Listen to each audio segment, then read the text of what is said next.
Hello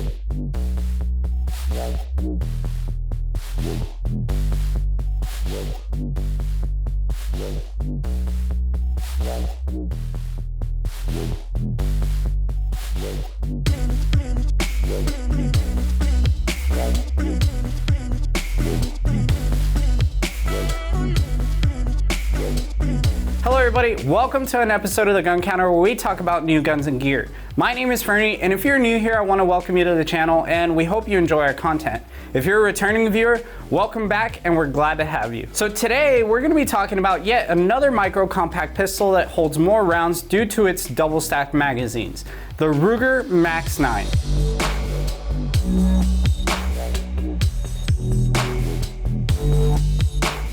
The MAX-9 is Ruger's newest pistol that is supposed to compete with the Sig Sauer P365, the Springfield Armory Hellcat, and the newer Smith & Wesson Shield Plus. So without further ado, let's just get into this box. All right.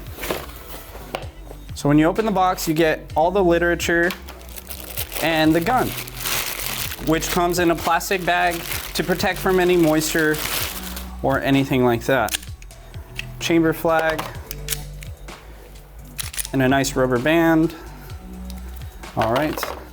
You also get tools to install a red dot because this does come optics ready out of the box. You get two double stack magazines. One holds 10 rounds and the other holds 12 rounds with the base pad extension. And you also get a base pad with a pink extension just in case you want the 10 round magazine to fit your pinky, as well as the cable lock. Starting from front to back, you get a 3.2 inch barrel that is cold hammer forged and chambered in 9mm. You get a fiber optic front sight with tritium so that way it glows at night and it's very bright during the day. The slide is contoured so that way it doesn't snag and it makes it easier to reholster. So moving on to the back, you also get a peephole on the barrel so that way you can see when you have a round chambered. And the slide comes optic ready out of the box, which is really cool, especially at the price, which I'll get to in a minute. There's a wide variety of optics that direct mount to the slide, which is also pretty cool. The slide is cut with a Shield RMSC footprint, but with their innovative design, you can put other optics such as a Holosun 407K, 507K, some of the Sig Sauer red dots. And the way they do this is by having removable posts that allow to accept multiple red dots.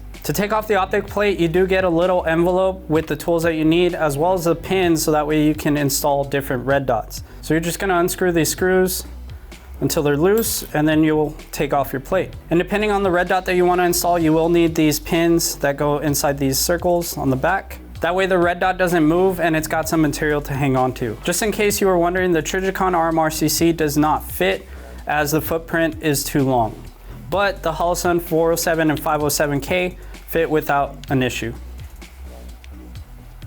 Next is the square notch rear sight, which is blacked out and it has a flat edge so that way you can use it to rack your slide in case of an emergency. It does come with the thumb safety, which is similar to a 1911 safety, and it's very tactile and audible, which is really nice. If you're like me and you don't like thumb safeties, you can get the Pro model, which is the same price. The mag release is small, but it gets the job done, and you can swap it to the other side for left-handed shooters, and it's something that is pretty easy and you don't need to go to a gunsmith for. All right, so now let's try out the trigger. That's not bad. All right, so let's show you guys. So you do have a lot of pre-travel, which is somewhat sloppy, but it's very light, and you get to a distinctive wall. Once you break that wall, there is a little bit of mush, and you have the break. And now the reset, very tactile and audible reset. Again, I love tactile and audible resets.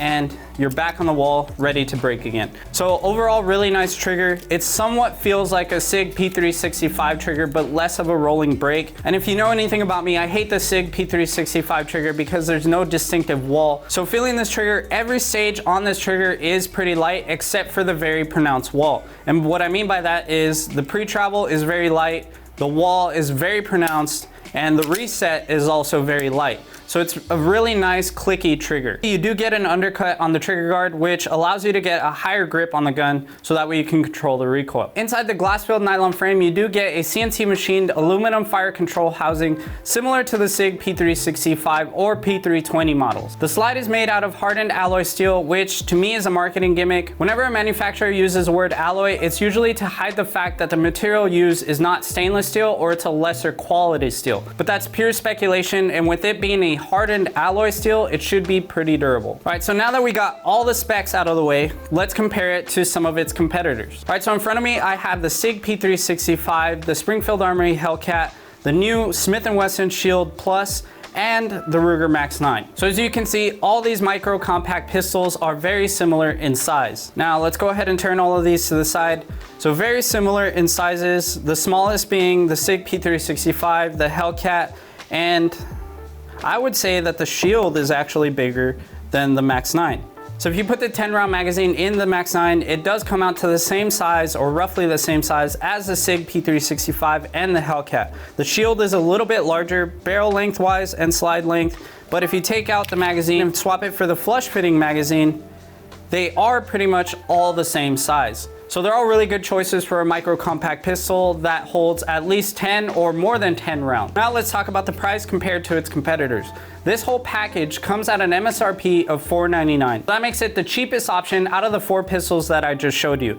And it comes with an optic ready slide, which is something that the other pistols don't come with unless you pay a more premium price. So just to compare, the SIG P365 with an optics cut would come around $650. The Hellcat OSP is priced at around $600, $650 depending on where you get it. And the Shield Plus comes with a price tag of $530, so almost beating the MAX-9, but the Shield Plus doesn't come with night sights and it doesn't come with an optics cut. So for $500, that's a really good deal to come with a 10 and 12 round capacity, as well as the fiber optic front sight, and the biggest thing, which is the optics cut out of the box. To be able to put micro red dots on this slide at a lower price, I think that's pretty awesome. All right, so now for the portion of the video where I talk about the things that I like and the things that I dislike about it. I like the trigger. Like I said, every stage of the trigger is really light except for the very pronounced wall. The only thing I don't like about the trigger is it's made out of plastic and it feels very cheap, very sloppy, and it almost feels like a toy. The other thing I didn't like is that you need a tool to take down the pistol itself. In order to take apart the gun for cleaning, you are gonna need a tool of some sort, a punch.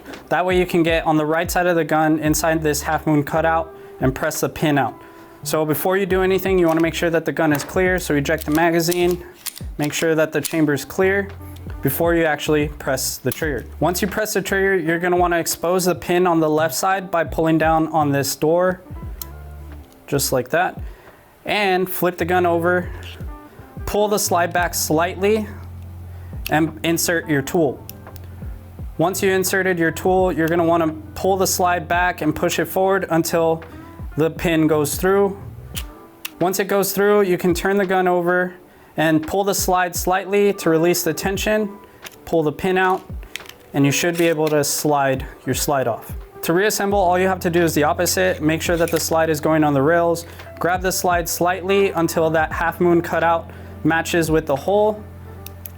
Put your pin in and press it through with your tool, and you should be good to go. Just do a quick function check.